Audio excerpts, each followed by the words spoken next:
Assalamualaikum warahmatullahi wabarakatuh. Saya Titik Muslikah, mahasiswa PPG Angkatan 2 UIN Maulana Malik Ibrahim Malang. Hari ini, Senin 29 November 2021, melaksanakan uji kinerja di SMA Negeri 1 Kota Mojokerto dengan materi Quran Surat Luqman ayat 13 dan 14, serta hadis tentang kewajiban beribadah dan bersyukur kepada Allah. Selamat menyaksikan. Bismillahirrahmanirrahim. Assalamualaikum warahmatullahi wabarakatuh. Waalaikumsalam warahmatullahi wabarakatuh. Selamat siang anak-anak. Siang. Bagaimana kabar kalian hari ini? Alhamdulillah. Sehat semua? Sehat. Alhamdulillah sehat semua. Adakah hari ini teman kalian yang tidak hadir? Masuk semua? Masuk. Alhamdulillah masuk semua ya. Anak-anakku semua, minggu yang lalu kalian sudah belajar bagaimana cara membaca Quran Surat Luqman ayat 13 dan 14 sesuai dengan tajwidnya. Dan kalian juga sudah belajar menganalisis tajwid Quran Surat Luqman ayat 13 dan 14. Nah, hari ini kita akan belajar tentang terjemah lafaz, juga belajar tentang isi atau kandungan ayat dan perilaku yang mencerminkan Quran Surat Luqman ayat 13 dan 14. Sebelum kita mulai pembelajaran hari ini, alangkah lebih baiknya kita berdoa terlebih dahulu. Silakan Ananda Atria untuk memimpin doa. Mulai pelajaran pada pagi hari ini, mari kita berdoa dengan membaca surah Al-Fatihah dan mengharapkan semoga ini akan menjadi manfaat ila hadinya kemudian yang soleh dan kemudian Mustafa Muhammad Rasulullah sallallahu alaihi wasallam dan Fatihah.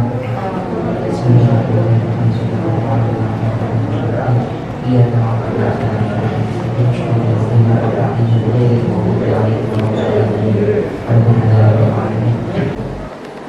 Terima kasih Ananda. Ya, tujuan pembelajaran pada siang hari ini, yang pertama, kalian bisa menerjemahkan mufradat dari Quran Surat Luqman ayat 13 dan 14. Kemudian kalian bisa menerjemahkan, kalau mufradatnya sudah bisa, berarti bisa menerjemahkan Quran Surat Luqman ayat 13 dan 14. Yang terakhir, kemudian kalian bisa menyimpulkan isi kandungan ayat, juga menganalisis perilaku yang mencerminkan Quran Surat Luqman ayat 13 dan 14 serta hadis tentang kewajiban beribadah kepada Allah dan bersyukur kepada Allah. Nah, kali ini ada yang berbeda dari sebelum-sebelumnya. Kita akan belajar menganalisis terjemah, kemudian menyimpulkan isi kandungan ayat itu dengan cara bermain. Jadi kita belajar sambil bermain. Permainan apa? Yaitu permainan make match. Kalian nanti akan memasangkan lafaz dari Quran Surat Luqman ayat 13 dan 14 dengan terjemahnya. Kalau sudah yakin pasangannya, baru kemudian ditempelkan. Setelah itu kalian bisa menyimpulkan isinya dan juga mengidentifikasi perilaku yang mencerminkan kedua ayat tersebut. Juga hadis tentang kewajiban beribadah dan bersyukur kepada Allah. Dari penjelasan saya, ada yang ditanyakan untuk apa langkah-langkah nanti kita belajar hari ini? Tidak? Paham ya?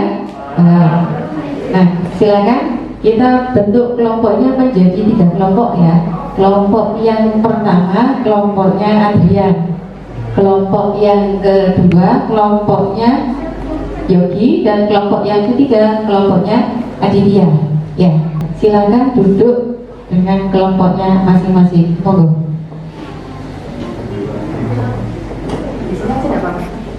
Masing-masing dari kalian nanti akan mendapatkan satu amplop. Amplop biasanya isinya uang ya. Ini bukan uang isinya, tapi lafaz dan terjemah dari Quran Surat Luqman ayat 13 dan 14 serta hadis tentang kewajiban beribadah. Juga satu lembar kerja dan satu kertas karton yang nanti digunakan untuk menempelkan lafaz dan terjemah. Silakan.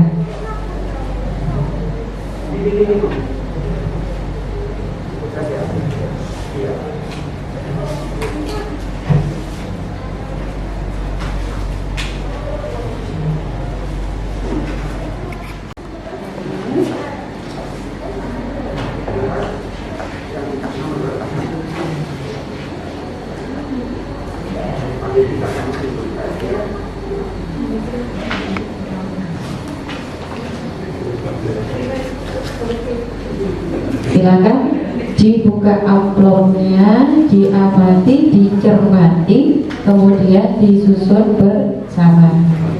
Silakan. Oh iya, linknya.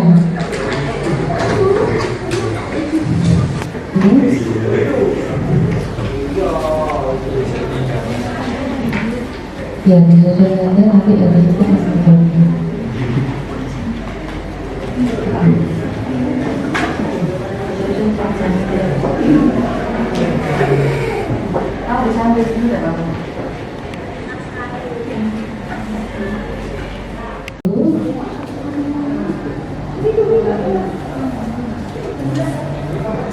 Jika ada yang ayat atau terjemahan yang belum jelas, semoga ditanyakan. Silakan. Ini kamu? Oh. Ada.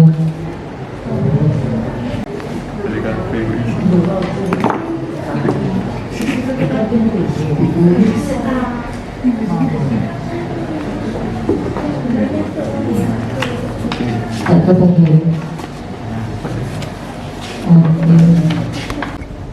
Iya, maksudnya kesempatan untuk betul. Oke. Yang lainnya ada kesulitan? Ini sudah betul? Insya Allah. Kalau sudah yakin, silakan ditempel dan diisikan pada lembar kerja.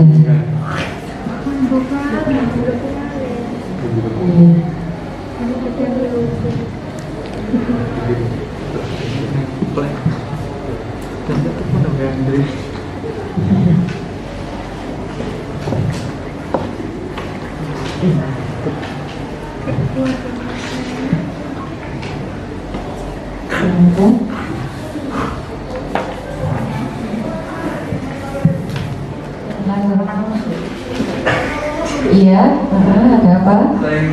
Iya. Oh iya, gitu. Coba kuasain insan dan kami perintahkan kepada manusia walidayhi, berbaik kepada dua orang tua, hamalahu ummuhu, ibunya telah mengandungnya. Benar, ada yang berbalik. Oke.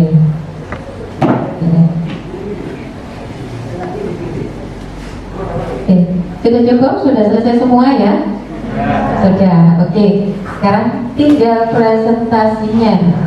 Silakan, siapa dulu yang mau presentasi? Kelompok 1, 2, 3. Kelompok berapa? Oh, kelompok 3 dulu. Silakan.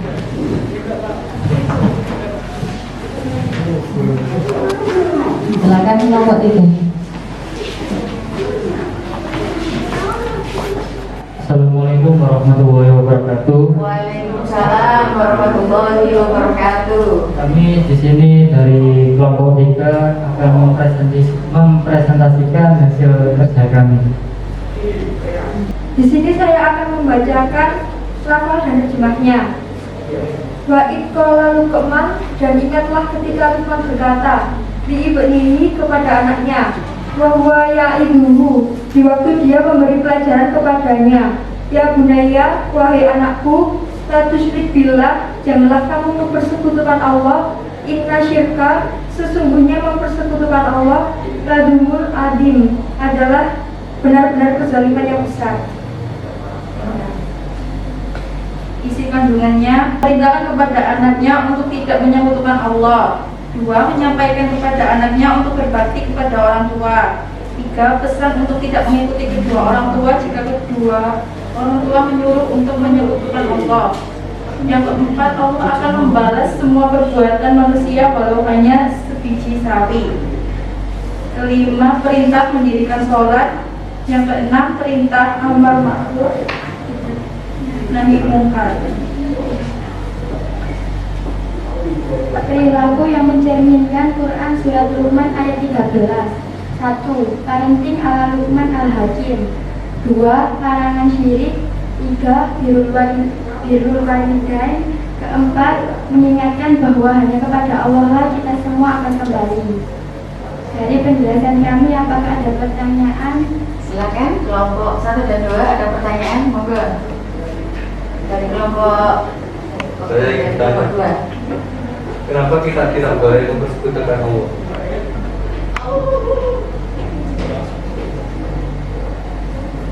Silakan. Ya, di sini saya akan mencoba menjawab pertanyaan dari Yogi karena di surah Al-Luqman ayat 13 ini sudah jelas, janganlah kamu mempersekutukan Allah, karena sesungguhnya mempersekutukan Allah adalah benar-benar kezaliman yang besar.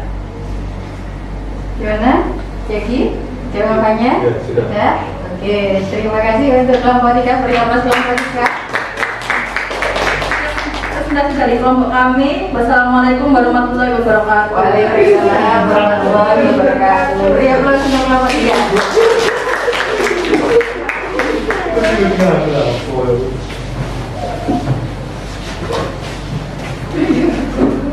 Berikutnya kelompok berapa? 1 atau 2? Kelompok berapa? Kelompok 1, monggo silakan. Kelompoknya Adrian, silakan.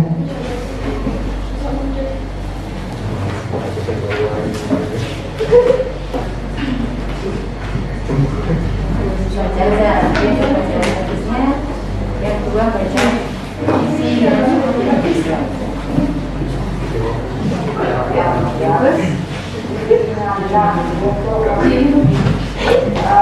Bismillahirrahmanirrahim. Assalamualaikum warahmatullahi wabarakatuh. Waalaikumsalam warahmatullahi wabarakatuh.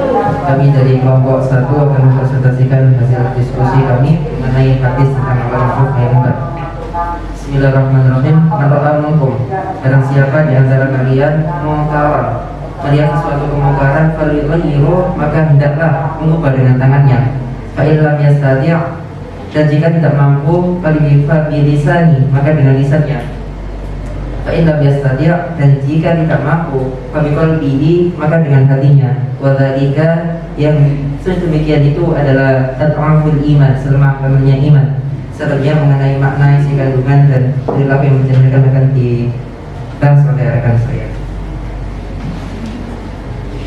Isi kandungan hadis, yang pertama perintah untuk berdakwah, yang kedua berisi informasi urutan tingkatan maksimal dalam usaha menegakkan amar ma'ruf nahi munkar, yang ketiga jika memiliki kemampuan membenahi dengan lisan, maka jangan berhenti dengan hati saja. Yang keempat, jika memiliki kemampuan membenahi dengan tangan atau kekuatan, maka jangan berhenti dengan lisan saja. Perilaku yang mencerminkan hadis, perbuatan ma'ruf diantaranya mengamalkan rukun Islam, bersikap jujur, sabar, membantu orang lain yang membutuhkan, sedekah, silaturahmi, dan perbuatan terpuji lainnya. Adapun contoh mungkar antara lain berbohong, iri, dengki, takabur, nifat, mengadu domba, zalim, menyuap, memukul, membunuh, dan perbuatan yang tidak dibenarkan oleh Islam. Sekian dari kelompok kami. Dari sini ada yang ingin ditanyakan, monggo kalian silakan. Saya mau bertanya, kenapa kemungkaran harus diubah menjadi ma'ruf? Kenapa kemungkaran harus diubah menjadi ma'ruf? Kalau kita melihat sesuatu kemungkaran, maka kita harus mengubahnya menjadi ma'ruf. Kenapa? Karena kalau kita melihat satu kemungkaran dan kita ridho bimaksiyat, ridho atas mungkar itu, maka kita akan mendapatkan dosa yang sama dengan dosa orang melakukan kemungkaran tersebut, meskipun kita tidak melakukan kemungkaran tersebut. Maka kalau melihat kemungkaran, ya harus diubah. Caranya dari hadis kami nanti sudah jelas, ada 3 cara.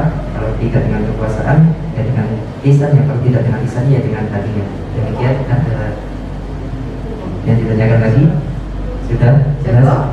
Terima kasih dari kelompok kami. Ya, assalamualaikum warahmatullahi wabarakatuh. Waalaikumsalam warahmatullahi wabarakatuh.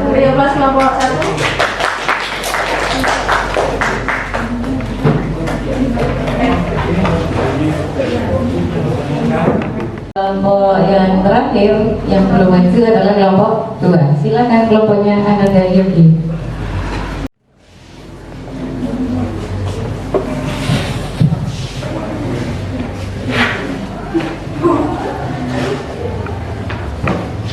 Assalamualaikum warahmatullahi wabarakatuh. Waalaikumsalam warahmatullahi wabarakatuh. Kami dari kelompok 2 akan membacakan hasil pekerjaan kami, yaitu surat Al-Luqman ayat 14. Istilah terjemahan dan ayatnya.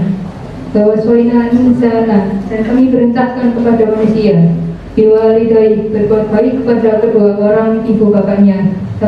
Amalat umuhu, ibunya telah mengandungnya, wahnan ala dan wahni, dalam keadaan lemah yang bertambah-tambah. Wafisaluhu, dan menyapitnya fi amain, dalam 2 tahun.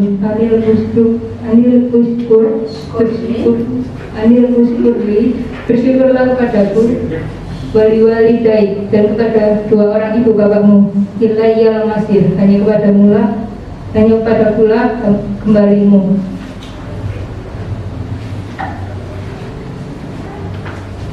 Isi kandungan surat Luqman ayat 14, yaitu pesan Luqman kepada anaknya, juga kepada kita, agar kita menghormati orang tua, terutama ibu. Dalam ayat ini, ibu yang ditekankan bukan bapak, karena kebiasaan anak lebih berani kepada ibunya yang lemah dibandingkan kepada bapaknya.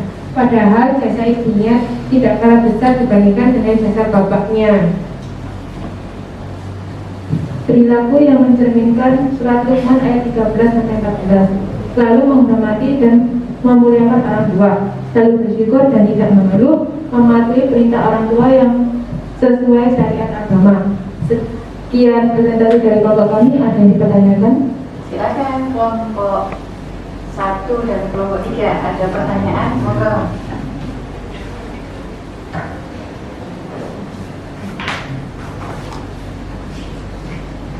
Silakan.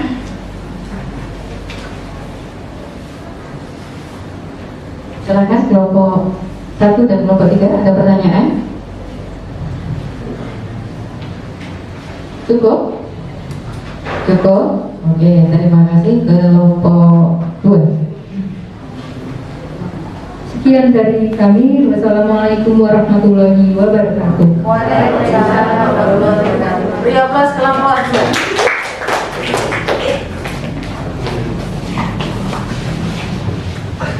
Terima kasih untuk kelompok 1, kelompok 2 dan 3. Bagus sekali untuk presentasinya dan jawabannya sudah, alhamdulillah sudah benar ya untuk diskusinya. Nah, untuk lebih menguatkan jawaban dan materi yang sudah kalian pelajari ini, silakan kalian saksikan tayangan video berikut sambil dilihat apakah terjemahan ayat yang sudah kalian susun itu ada yang salah atau tidak. Nanti kalau misalkan keliru atau terbalik bisa dibetulkan. Silakan saksikan tayangan video berikut.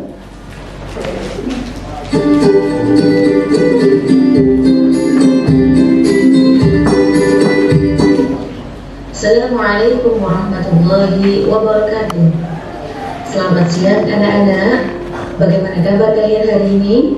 Semoga kita semua tetap dalam lindungan Allah Subhanahu wa Ta'ala. Pada video pembelajaran kali ini kita akan belajar tentang Quran Surat Luqman ayat 13 dan 14 serta hadis tentang kewajiban beribadah dan bersyukur kepada Allah.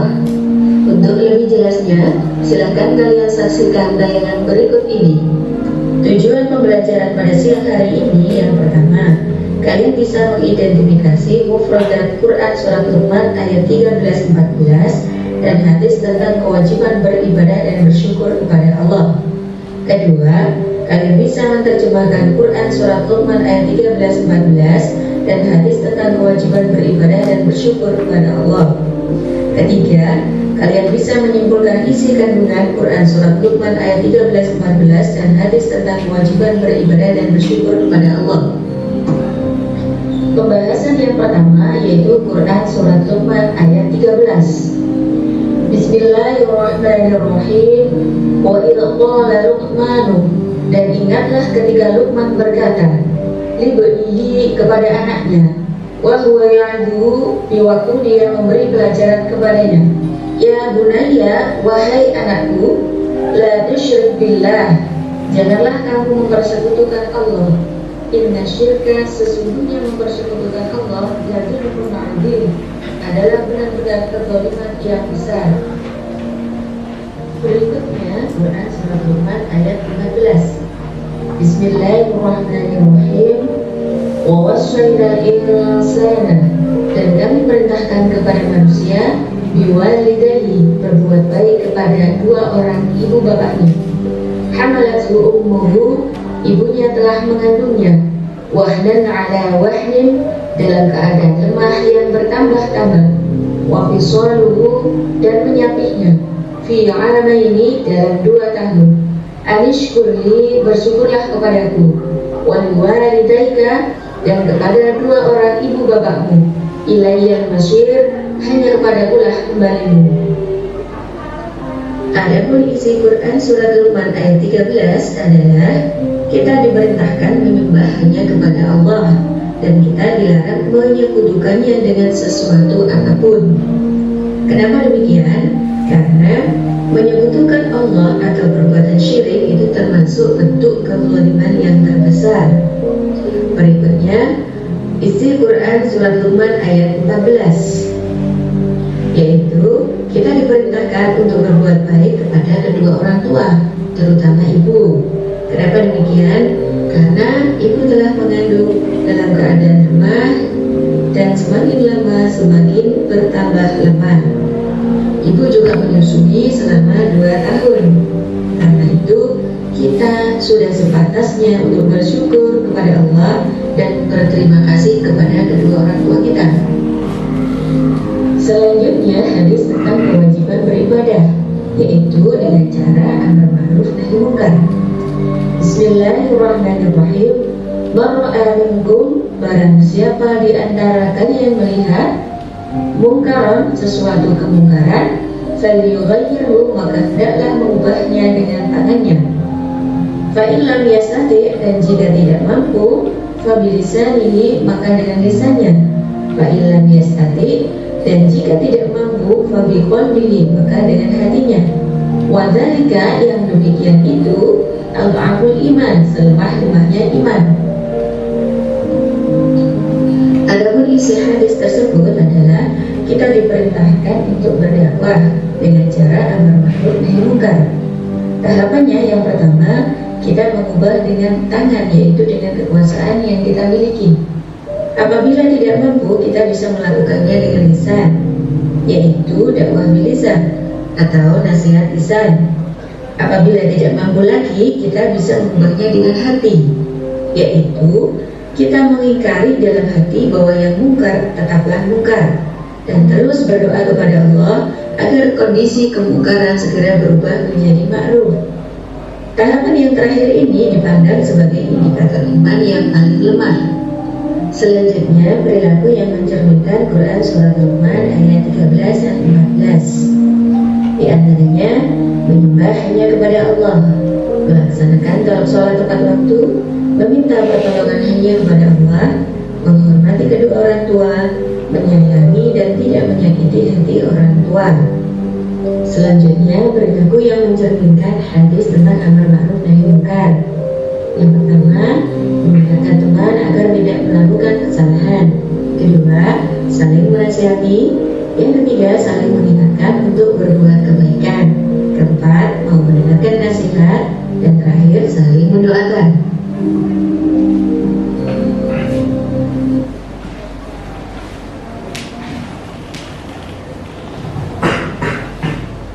Bagaimana anak-anak dari tayangan tadi, kamu cocokkan dengan jawaban kalian? Apakah jawaban kalian sudah benar? Atau ada yang keliru? Atau ada yang salah? Kira-kira sudah benar ya untuk terjemah lafadznya. Berarti bagus, hari ini kalian sudah bisa menerjemahkan lafadz dari Quran Surat Luqman ayat 13 dan 14 serta hadis tentang kewajiban beribadah dan bersyukur kepada Allah. Mungkin ada satu yang saya koreksi tadi dalam membaca ayat, ya. kelompok yang terakhir ya kalau nggak salah tadi. Libunihi ya wa itu qala Luqmanu libunihi, bukan libunihi ya, libunihi. Libunihi ya, bukan libunihi. Yang kedua anishkurli, bukan anishkurli, bukan anishkurli waliwalidayni. Ya, kalian dari sini, dari pembelajaran yang sudah kalian lakukan dengan bermain match, kira-kira menarik nggak untuk belajar ayat? Menarik ya. Kemudian senang nggak dengan pembelajaran pada siang hari ini? Senang, alhamdulillah. Yang terakhir kita simpulkan pembelajaran pada siang hari ini. Kalian sudah belajar tadi, saya bacakan nanti kalian yang menerjemahkan ya. Wa idh qala Luqmanu, artinya tadi apa? Ada. Wa idh qala Luqmanu,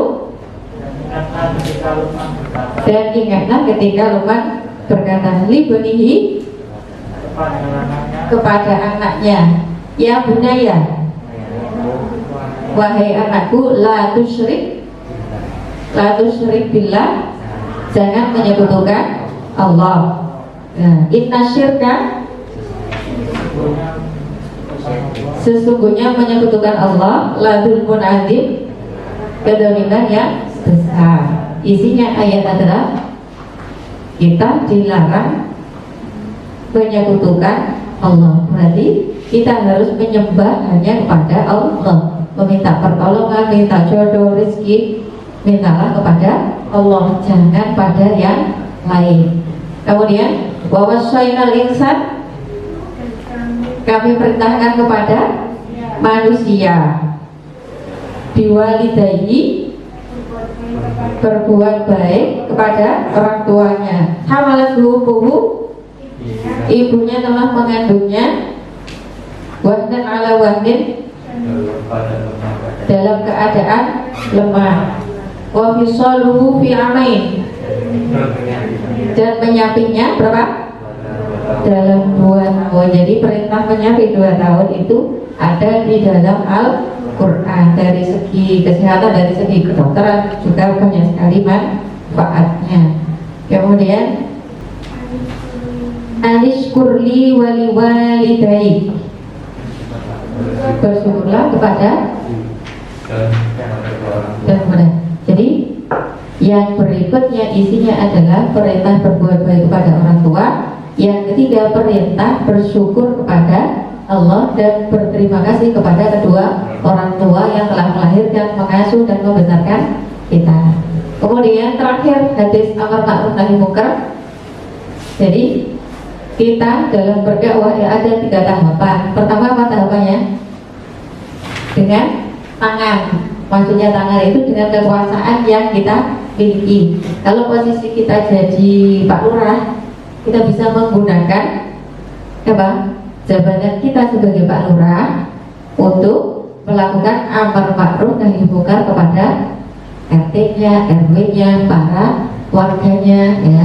Jika ada warganya atau salah satu warganya yang melakukan kesalahan. Kemudian kalau kita tidak mampu dengan kekuasaan atau kita tidak memiliki kekuasaan, maka dengan lisan, berarti nasihat. Ada temannya yang tidak mau sholat, kamu nasihati, ayo sholat, karena sholat itu adalah tiang agama, itu nasihat. Lalu kalau misalkan kita nasihati terus dimarahi, tugas kita adalah amar ma'ruf ya. Perkara dia mau atau tidak itu adalah tanggung jawab dia, dosanya akan ditanggung dia sendiri. Dengan tadi seperti pertanyaan siapa tadi yang dia tentang amar ma'ruf tadi, kenapa kok yang munkar harus dijadikan ma'ruf? Karena apa? Tadi jawabannya. Karena kalau kita diam, Nah, kalau kita diam saja, berarti kita ikut mengiyakan perbuatan munkar tersebut. Berarti kita ikut menanggung dosa dari orang yang melakukan kesalahan tersebut. Jadi kalau sudah diingatkan ayo sholat dia tidak mau, berarti kan dosanya ditanggung sendiri. Tapi kalau kita tahu teman kita belum sholat, kita tidak ingatkan sampai waktunya habis, kita ikut juga berdosa. Ya, coba nanti kalau misalkan ada teman kalian tahu pacaran itu, tidak boleh. Ada teman kalian yang pacaran, kamu tidak mengingatkan. Nah, dosanya siapa yang nanggung? Tanggung bareng-bareng. Ya, dosanya dirangkul. Kalau kamu sudah mengingatkan tidak boleh, kok anaknya tetap, berarti kamu sudah tidak punya tanggung jawab lagi. Yang terakhir, tahapan terakhir adalah dengan hati. Jadi dalam hati kamu tidak berani menyampaikan secara lisan karena takut satu misalnya. Akhirnya dalam hati kamu tetap mengingkari bahwa pacaran itu tidak boleh. Ya. Dan kamu mendoakan temanmu, mudah-mudahan putus. Ya, artinya nggak begitu. Mudah-mudahan kedua teman kita mendapat petunjuk dari Allah sehingga segera bertaubat dan kembali kepada jalan yang benar. Oke. Dari sini ada pertanyaan anak-anak? Penjelasan dari saya ada pertanyaan? Tidak? Cukup? Oke, kita akhiri pembelajaran pada siang hari ini dengan membaca doa. Mohon Ananda jadi untuk dipimpin doa.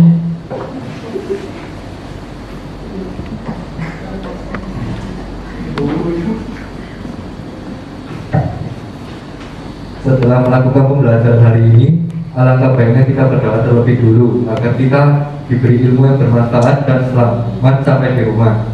Berdoa sesuai keyakinan masing-masing. Mulai.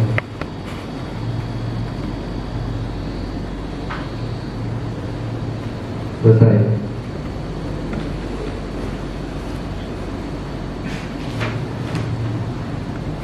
Terima kasih Ananda Yodi. Sebelumnya silakan lembar kerja dan pekerjaan kalian dikumpulkan. Dan minggu depan kita akan bertemu kembali dengan materi Quran surat Al-Baqarah ayat 83. Dikumpulkan dulu pekerjaannya. Ya. Kita akhiri di pembelajaran siang hari ini dengan baca hamdalah bersama-sama. Alhamdulillahirabbil alamin. Wassalamualaikum warahmatullahi wabarakatuh.